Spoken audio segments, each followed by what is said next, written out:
चलो स्टार्ट कर दे बेटा। चैप्टर 6 ट्रायंगल्स बेटा, ये आखिरी के 4 क्वेश्चन बचे हैं, मैं चारों करा रहा हूँ, ध्यान से सुनना, अच्छे अच्छे क्वेश्चन है। एक्सरसाइज 6.3 क्वेश्चन नंबर 12 इंपॉर्टेंट है ये, अच्छा क्वेश्चन है। देखो बोर्ड की तरफ देखना बेटा, बाद में लिखना। सुनो, ये ट्रायंगल एबीसी है, ये ट्रायंगल पीक्यूआर है। हमें इन्हीं दोनों को सिमिलर करना है, हमें इन दोनों बड़े वाले ट्रायंगल को सिमिलर करना है। आपको क्या दिया हुआ है? आपको दिया है A B upon P Q is equals to A D upon P M is equals to B C upon Q R. आपको ये बड़े ट्रायंगल की this side by this side, this side by this side and this whole side by this whole side की ratio equal दी है, और AD और PM median है।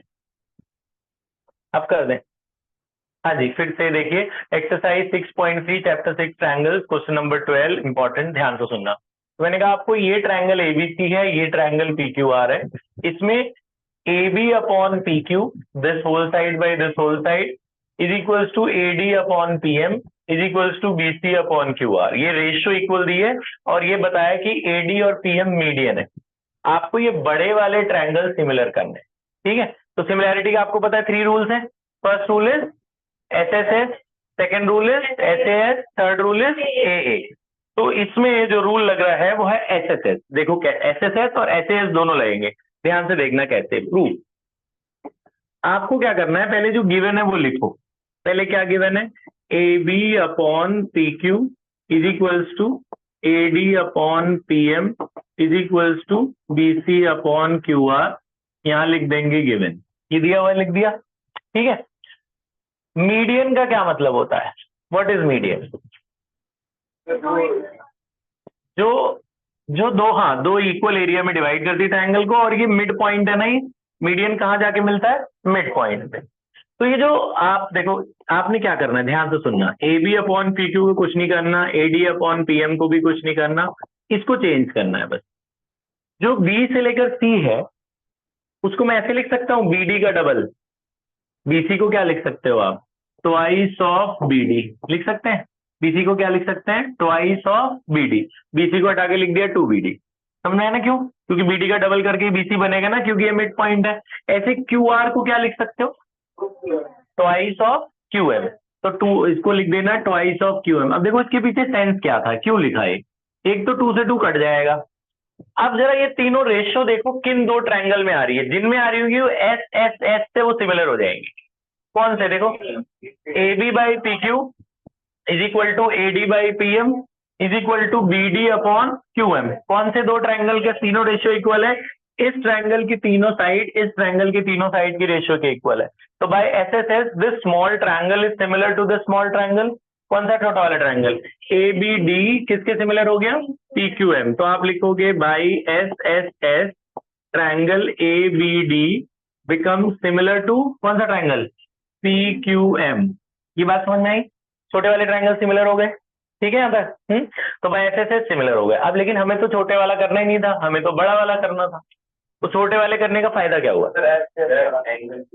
छोटे वाले से ये फायदा हुआ, हाँ, कि जब दो छोटे वाले ट्रायंगल सिमिलर हो गए तो ये एंगल इक्वल कर सकते हैं ना। एंगल बी बराबर क्यू के लिख सकते हैं ना, क्योंकि ट्रायंगल सिमिलर हो जाने के बाद एंगल इक्वल हो जाते हैं आपस में। तो जब ये छोटा वाला ट्रायंगल इस छोटे वाले ट्रायंगल के सिमिलर हो गया तो उसका फायदा उठाओ। उसका क्या फायदा? तो इसके कॉरेस्पॉन्डिंग एंगल इक्वल हो जाएंगे। तो एंगल बी किसके इक्वल हो जाएगा? क्यू का। अब ये यूज हो जाएगा बड़े वाले ट्रायंगल के लिए। कैसे? अब ये लिखोगे आप, फर्स्ट और लास्ट लिख लो, ये तीनों रेशियो इक्वल है ना। ये लिखो A B upon P Q किसके बराबर है? B C upon Q R के। ये तो दिया ही हुआ है, गिवन है। और angle B is equal to angle Q आप ले ही आए हो, proved above, B equal to Q लाए हो। अब आप देखो, दो साइड और एक एंगल, उसे क्या कहते हैं? ऐसे वो जो दो साइड है आप जरा देख लो, A B by P Q बराबर है B C by Q R, बड़े वाले ट्रायंगल की साइड है।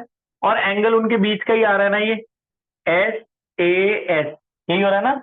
A B by this equal to B C upon Q R, और ये जो एंगल आ रहा है वो इन्हीं दोनों साइड के बीच का आ रहा है। तो बाय ऐसे एस बड़े वाले ट्रायंगल सिमिलर हो गए ना। Triangle A B C become similar to triangle P Q R. तो मेथड देखा, खत्म हो गया। मेथड क्या था? मेथड ये था, जो बड़ी वाली साइड पहले दे रखी थी उसमें बीसी और क्यूआर को चेंज करना है। तो उससे जो ये तीनों साइड आ जाएगी वो छोटे वाले ट्राइंगल के लिए आ जाएंगी। तो भाई एस एस एस छोटे वाले ट्राइंगल सिमिलर हो जाएंगे क्योंकि तीनों साइड रेशियो इक्वल हो गई। उससे हमें क्या फायदा हुआ कि एंगल बी और क्यू इक्वल हो गए। सिमिलर होने के बाद एंगल इक्वल हो जाते हैं। इसमें सीपीसीटी नहीं लिखते, सीपीएसटी लिख सकते हो, corresponding parts of similar triangle. ठीक है। अच्छा ये एंगल इक्वल हो गए। अब एंगल हो गया और साइड हमें दी हुई थी, पहला और आखिरी हमने लिख लिया, गिवन था। तो दो साइड और एक एंगल यानी साइड एंगल साइड से बड़े वाले ट्राइंगल आपस में सिमिलर हो गए। बात समझ में आई? अगला क्वेश्चन, अगला क्वेश्चन बहुत इंपॉर्टेंट है, वेरी इंपॉर्टेंट, ध्यान से सुनना, बहुत बड़ा भी है।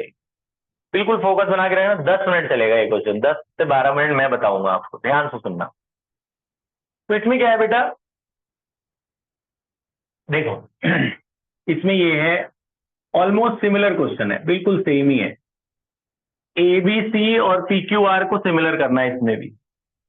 एडी यहां भी मीडियन है, पीएम यहां भी मीडियन है, एडी और पीएम दोनों मीडियन है। आपको क्या करना है, इसमें जो रेशियो दी हुई है वहां पे कौन सी रेशियो थी याद है? उसमें कौन सी रेशियो थी? A B upon P Q is equal to A D upon P M equal to B C by Q R था ना पिछले क्वेश्चन में। इसमें is equal to A C upon P R है।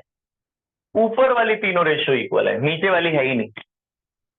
नीचे वाली होती तो हम डबल डबल करके कर लेते, लेकिन इसमें तीनों यानी this by this equal to this side by this side equal to this side by this side, ऊपर वाली तीनों रेशियो इक्वल है और आपको सिमिलर करना है। अब ये क्वेश्चन बड़ा हो गया, बड़ा कैसे देखो, इसमें एक कंस्ट्रक्शन करते हैं। कंस्ट्रक्शन क्या करते हैं, ध्यान सुनना।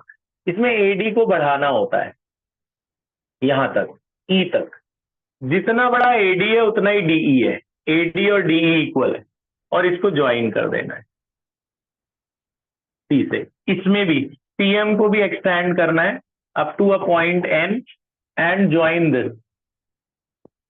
तो यहां लिखोगे extend AD, extend AD to E such that AD equal to DE। AD किसके बराबर है? DE के। सिमिलरली एक्सटेंड, किसको एक्सटेंड करना है? PM को। कहां तक करना है? N तक।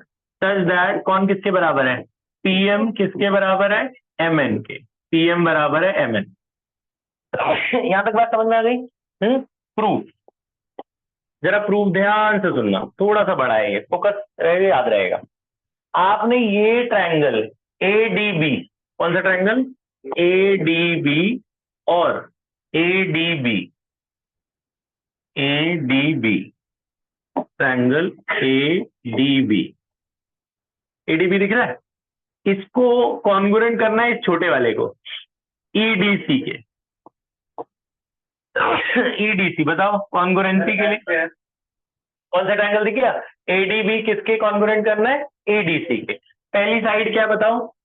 एडी बराबर डीई के, वो तो हमने कंस्ट्रक्शन से खींचा ही था। यहाँ लिखोगे बाई कंस्ट्रक्शन, बाई कंस्ट्रक्शन है ना। पहला क्या लिखा? AD equal to DE by construction. दूसरा क्या? BD equal to DC. ये भी सही बात है, क्यों? क्योंकि ये मिड पॉइंट दिया ही हुआ है, ये मीडियन है ना, तो ये मिड पॉइंट है ना, मिड पॉइंट होगा तो ये इक्वल होगी side. This equal to this, यहाँ क्या लिखोगे? गिवन। तीसरा ये वर्टिकली अपोजिट एंगल है ना, ये वाला एंगल ये वाला एंगल के बराबर है। इसका नाम दे देते हैं एक्स, इसका नाम Y. Angle X is equal to Y कौन सा एंगल है? Vertically opposite angle. तो एक्स और वाई भी इक्वल। तो साइड एंगल साइड से this triangle is congruent to this triangle. Congruency के लिए तीन चीजें चाहिए होती है ना, तीनों कर दी, दो साइड और एक एंगल। तो कौन से दो ट्रायंगल कॉन्ग्रुएंट हो गए? Triangle ADB is congruent to triangle EDC. कौन से सिमिलर कॉन्ग्रुएंसी से? ऐसे। अच्छा अब इसका फायदा क्या होगा? इसका फायदा होगा सीपीसीटी से this side becomes equal to this side. कौन सी side? A B equal to EC लिख सकते हैं ना, तो लिख देना A B equal to EC. फिर यहां लिखना सिमिलरली, जैसे ये दोनों ट्रायंगल कॉन्ग्रुएंट हुए ऐसे ये दोनों भी कॉन्ग्रुएंट हो जाएंगे। दोबारा करके नहीं दिखाना होता, जब सिमिलरली लिखा, सिमिलरली बोल देना ये दोनों भी कॉन्ग्रुएंट है। क्या नाम है ट्रायंगल का? पीएमक्यू किसके कॉन्ग्रुएंट होगा? एनएमआर के। ट्रायंगल पीएमक्यू कॉन्ग्रुएंट किसके हो जाएगा? एनएमआर के। तो इसका क्या फायदा उठाएंगे? यहाँ पे हमने कॉन्ग्रुएंट किया तो हमने बोल दिया ए बी बराबर है ईसी के, यहाँ पे ये दोनों कॉन्ग्रुएंट, तो क्या फायदा होगा इसका, PQ किसके बराबर हो जाएगा, NR के। PQ किसके बराबर होगा, NR के। ये फायदा उठा लेना, बोलना when these two triangles are congruent this side becomes equal to this side by CP/CT, by CP/CT। ऐसे ही जब ये दोनों कॉन्ग्रुएंट हो गए तो ये भी इक्वल हो गया बाय CP/CT के। यहां तक बात समझ में आ गई, विजिबल है, यहां तक क्लियर है। अच्छा, अब इसका फायदा देखना, ध्यान से देखना, इधर यहां लिख रहा हूं मैं आगे। अब जो ये रेशियो दे रखी है ना, ये लिखो, क्या दे रखा है, AB/PQ is equal to AD/PM is equal to AC/PR। ये गिवन है, गिवन, ये लिख दिया हम, है ना, ये गिवन था, ये लिख दिया। यहां तक बात समझ नहीं। अब देखो यहाँ पे हमने कुछ छेड़खानी करनी है, थोड़ा सा चेंजेस करने हैं। क्या क्या चेंजेस करने हैं, देखो देखो ए बी किसके बराबर है, EC के। तो यहाँ ए बी हटाकर क्या लिख सकते हैं, EC। ए बी हटाकर EC लिख सकते हैं। PQ किसके बराबर है, NR के। तो यहाँ PQ हटाकर क्या लिख देना, NR। एक चेंज तो इधर कर देना, जो हम ये दो इक्वल लाए थे वहां बदल देना। A B equal to EC था तो हमने ए बी हटाकर EC लिख दिया। PQ बराबर NR था तो PQ हटाकर NR लिख दिया। ठीक है, एक चेंज। दूसरा चेंज, ये जो बीच वाले नंबर नहीं है रेशो, इनको 2 से मल्टीप्लाई करना और 2 से डिवाइड, दोनों ऊपर नीचे 2 से मल्टीप्लाई डिवाइड कर देना। इससे कोई फर्क तो पड़ता नहीं कि 2 तो कट के वापस वही आ जाएगा, लेकिन हमें फायदा होगा। अगर आप AD का डबल करते हो तो क्या बन जाएगा, AE बन जाएगा।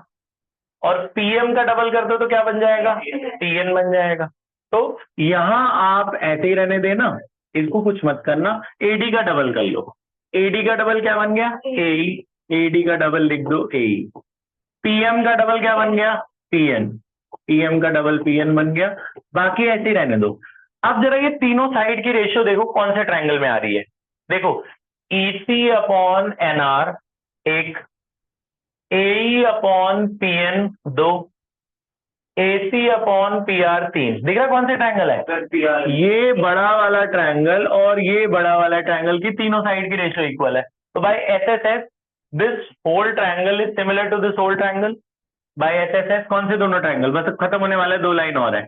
बाय SSS कौन से ट्रायंगल सिमिलर हुए बताओ, AEC become similar to triangle PNR similar हो गए। अब इसका फायदा उठाओ, जब ट्रायंगल सिमिलर तो इनके एंगल इक्वल हो जाते हैं ना। इसका नाम दे दो 1, इसका नाम दे दो 2, तो एंगल 1 बराबर हो जाएगा 2 के। फिर लिखना सिमिलरली, सिमिलरली इसका नाम दे दो 3, इसका नाम दे दो 4। जैसे 1 और 2 इक्वल हुआ, ऐसे ही दोबारा 3 4 इक्वल करने की जरूरत नहीं है, बोल देना सिमिलरली 3 और 4 भी इक्वल। कैसे इक्वल हो गए, अब दोबारा से कोई यहां कंस्ट्रक्शन करे, इन दोनों को कॉन्ग्रुएंट करो, सारे स्टेप दोबारा रिपीट करे तो 3 और 4 भी इक्वल हो जाएगा। तो वो दोबारा करना नहीं है। जैसे ये बड़े वाले ट्रायंगल सिमिलर हुए, ऐसे इधर अगर खींचो तो ये बड़ा वाला भी तो सिमिलर हो जाएगा ना, तो वो करके दिखाने की जरूरत नहीं है। बोलना एंगल 3 किसके बराबर हो गया, एंगल 4 के। अब जरा इनको ऐड करना, 1 किसके बराबर है, 2 के। 3 किसके बराबर है, 4 के। ऐड करो, लेफ्ट लेफ्ट से ऐड होगा, 1 किससे ऐड होगा, 3 से। और राइट वाला 2 किससे ऐड होगा, 4 से। लेफ्ट लेफ्ट से ऐड होगा, राइट राइट से, है ना। तो 1 बराबर 2 के, 3 बराबर 4, तो 1 + 3 भी 2 + 4 के बराबर होगा। जरा 1 और 3 को ऐड करो तो ये पूरा एंगल नहीं बन गया, 1 और 3 को करें तो ये पूरा एंगल बन गया। पूरे एंगल का क्या नाम है, BAC। ए मत लिखना, क्या लिखोगे, BAC। और 2 4 को ऐड करो तो ये पूरा बन गया, क्या नाम है, QPR। QPR, ये बात समझ में आई। और ये दोनों रेशियो तो हमें इक्वल दी हुई थी ना, पहली और आखिरी। ये रेशियो तो इक्वल दी हुई थी, कौन सी, AB/PQ किसके बराबर है, AC/PR के। ये तो हमें गिवन ही था। अब आप देखो, दो साइड इक्वल हो गया और एक एंगल इक्वल हो गया। दो साइड की रेशियो इक्वल हो गई और एंगल उनके बीच का आ रहा है ना। तो भाई side angle side, this whole triangle become similar to this whole triangle. तो by SAS triangle ABC become similar to PQR। तो ये आएगा, तो 5 मार्क्स का क्वेश्चन है। तो मैं क्या क्या करा, फिर से देख लो क्या करा। पहले इन दोनों को कॉन्ग्रुएंट किया, कॉन्ग्रुएंट के बाद x = y लिख दिया। कॉन्ग्रुएंट के बाद क्या लिखा, AB = EC। कॉन्ग्रुएंट से क्या फायदा हुआ, CP/CT से, A B equal to E C. Similarly हमने पी क्यू इक्वल टू क्या लिख दिया, एन आर। ऐसे ये दोनों भी कॉन्ग्रुएंट हो जाएंगे, करके दिखाने की जरूरत नहीं है। तो A B equal to E सी हो गया और पी क्यू इक्वल टू क्या हुआ, एन आर। फिर जो गिवन था उसमें हमने ए बी हटाकर ई सी लिख दिया, पी क्यू हटाकर एन आर लिख दिया, एक चेंज। दूसरा बीच वाले में 2 से मल्टीप्लाई डिवाइड किया, उससे क्या हुआ, ये बड़ी वाली साइड बन गई, एडी का डबल बन गया एई, पीएम का डबल क्या बन गया, पीएन। तो ये बड़े वाले ट्रायंगल आपस में सिमिलर हो गए। जब बड़े वाले सिमिलर हो गए तो एंगल 1 किसके बराबर हो गया, एंगल 2 के। जब 1 और 2 बराबर, सिमिलरली 3 और 4 भी इक्वल। फिर इनको ऐड कर देना, 1 + 3 बराबर 2 + 4। 1 + 3 ऐड करने पर ये पूरा एंगल बन गया, 2 और 4 ऐड करने पर ये पूरा एंगल हो गया। तो एंगल इक्वल करना था हमारा एम। मतलब एंगल इक्वल होते ही बोला दो साइड तो पहले इक्वल थी, दो साइड की रेशियो तो गिवन ही थी, तो भाई side angle side, this triangle become similar to this triangle. बात समझ में? लास्ट 2 क्वेश्चन बचे हैं इस चैप्टर के, फिर ये एनसीईआरटी से खत्म। 15-16 ध्यान से सुनना। अब ये छोटे छोटे क्वेश्चन है, 2-2 मार्क के क्वेश्चन है। ये देखो पहला क्वेश्चन आपको दिख रहा है, ध्यान से 15 क्वेश्चन। ये एक पोल है, पोल की हाइट कितनी है, 6 मीटर। इसकी शैडो बन रही है जमीन पे, सनलाइट आएगी तो उस पर शैडो बनेगी। 6 मीटर के पोल की शैडो कितनी है, 4 मीटर। इसका नाम दे देते हैं एबीसी। उसी टाइम पे एक और पोल है, उस ट्रायंगल का नाम पीक्यूआर। वो पोल की हाइट हमें नहीं पता, उसकी भी शैडो बन रही है 28 मीटर की, उसकी हाइट बतानी है। तो समझ में आ गया? ठीक है, ये एच गायब है, ये निकालना है। तो पता है क्या, पोल तो सीधा ही रहेगा ना जमीन के ऊपर, तो पोल कितना एंगल बनाएगा, 90। Angle B equal to angle Q, Q कितने एंगल है ये, 90। जितने लाइट पे सनलाइट इस पे पड़ेगी, जितने एंगल पे, उतने एंगल पे इसमें भी पड़ेगी। Angle A equal to angle P, यहां लिखेंगे sun rays incident at same angle, क्योंकि सेम टाइम पे बात हो रही है। इंसिडेंट एट सेम एंगल, दोनों पोल पर सन रेज सेम एंगल पे इंसिडेंट करेंगी। तो ये ट्रायंगल के दो एंगल इस ट्रायंगल के दो एंगल के इक्वल हो गए, तो दोनों सिमिलर हो गए, है ना। ट्रायंगल कौन से दोनों सिमिलर हो गए, triangle A B C. A B C किसके सिमिलर हो गया, पी क्यू आर के। कौन सी सिमिलैरिटी से, एंगल एंगल इक्वल है ना, कौन सी सिमिलैरिटी से, ए सिमिलैरिटी से। जब सिमिलर हो जाते हैं तो रेशियो भी इक्वल हो सकती है। तो ऐसे ले सकता हूं मैं, अगर मैं यहाँ ए बी लूंगा तो यहाँ क्या लूंगा, P Q. A B upon P Q is equal to B C upon Q R is equal to B C upon Q R. क्यों ली रेशियो मैंने, क्योंकि मुझे ए बी पता है, ए बी कितना है 6, पी क्यू मुझे नहीं पता, पी क्यू क्या है एच, बी सी की वैल्यू कितनी है 4, क्यू आर की वैल्यू कितनी है 28। तो एच निकल जाएगा ना, क्रॉस मल्टीप्लाई करके ये इधर जाएगा, क्या होगा बोलो, 6 इंटू 28, इधर क्या हुआ 4 इंटू एच। एच कितना आएगा 6 इंटू 28 डिवाइडेड बाई 4, 4 से कट जाएगा, 4 7 6 42। तो हाइट ऑफ पोल कितना आ गया 42 मीटर। आया समझ में? ठीक है, क्या करना है, सिमिलर करना है, रेशियो ले लेनी है, बस वैल्यू डालनी है, क्रॉस मल्टीप्लाई एच खत्म। 2 नंबर का क्वेश्चन है 3 के बाद। लास्ट क्वेश्चन देखो इस चैप्टर का, एनसीईआरटी के हिसाब से आखिरी क्वेश्चन, आखिरी। देखो ध्यान से सुनना बेटा, इसमें बड़े वाले ट्रायंगल आपको दिख रहा है एबीसी और पीक्यूआर, ये बड़े वाले सिमिलर दिए हुए हैं, एबीसी और पीक्यूआर सिमिलर गिवन है, और ये मीडियन भी दिया हुआ है, एडी और पीएम क्या है, मीडियन। आपको प्रूव करना है छोटे वाले ट्रायंगल का रेशियो। देखो आपको प्रूव करना है AB by P Q equal to AD upon PM. आपको प्रूव करना है मीडियन का रेशियो साइड के रेशियो के इक्वल है। ये मीडियन का रेशियो है एडी बाई पीएम और ये साइड का ratio AB by P Q. तो उसके लिए आपको ये छोटे वाले ट्रायंगल सिमिलर करने पड़ेंगे। जब तुम, क्योंकि एडी और पीएम किस ट्रायंगल में आ रहा है, एडी किस में आ रहा है, इसमें आ रहा है, और पीएम किस में आ रहा है, इसमें आ रहा है ना। तो पहले आप ये जो दिया हुआ है वो लिखोगे। लिखने का तरीका देखो, ए बी सी किसके सिमिलर दिया हुआ है, पी क्यू आर, यहां लिखोगे गिवन। अब जैसे उसने बताया, सही बताया कि भैया जब ट्रायंगल सिमिलर है तो दो साइड का रेशियो इक्वल हो सकता है। कौन सी रेशियो लेनी, ऐसी रेशियो लेना, A B by P Q. A B अगर यहां लेते हैं ए बी तो यहां क्या लेंगे पी क्यू, और दूसरा लेना B C upon Q R. A B upon P Q equal to B C by Q R, similar के बाद रेशियो इक्वल होती है। बीसी को मैं बीडी के टर्म में लिख सकता हूं, बीसी को क्या लिख सकते हैं, twice of BD. Q R को क्या लिख सकते हैं, ट्वाइस ऑफ क्यू एम, लिख दो यहाँ। तो A B upon P Q is equals to, इसको 2BD लिख दो और इसको क्या लिख दो, 2QM। 2 से 2 कट गया, क्या बचा, A B upon P Q is equal to B D upon Q M. और ये एंगल इस एंगल के इक्वल लिख सकते हैं ना, क्यों लिख सकते हैं, क्योंकि बड़े वाले ट्रायंगल सिमिलर हैं, बड़े वाले ट्रायंगल सिमिलर हैं तो एंगल तो इक्वल होंगे। अब आप इन दोनों को कंबाइन करके पढ़ो, साइड साइड और एक एंगल, दो साइड और एक एंगल, ऐसे ऐसे बना ना, A B by P Q, A B by P Q equal to B D by Q M, B D by Q M, और ये एंगल साइड हो रहा है ना, तो ये दोनों को कंबाइन करें तो ऐसे ऐसे बाई ऐसे triangle A B D, ABD become similar to triangle PQM। ABD और PQM सिमिलर हो गए, सिमिलर होने के बाद रेशियो इक्वल ले सकते हैं ना, कौन सी रेशियो, जो चाहिए, क्या चाहिए, AB upon PQ, AB upon PQ is equal to AD upon PM लिख सकते हैं, क्योंकि हमें मीडियन का रेशियो चाहिए था ना। ठीक है, तो बड़े ट्रायंगल की मदद से छोटे ट्रायंगल सिमिलर कर लेना, उसके बाद ये रेशियो इक्वल कर देना। ठीक है, तो आप स्टार्टिंग से एक बार देख लो और शुरू से ये सारे क्वेश्चंस कर डालो, पॉज कर दो।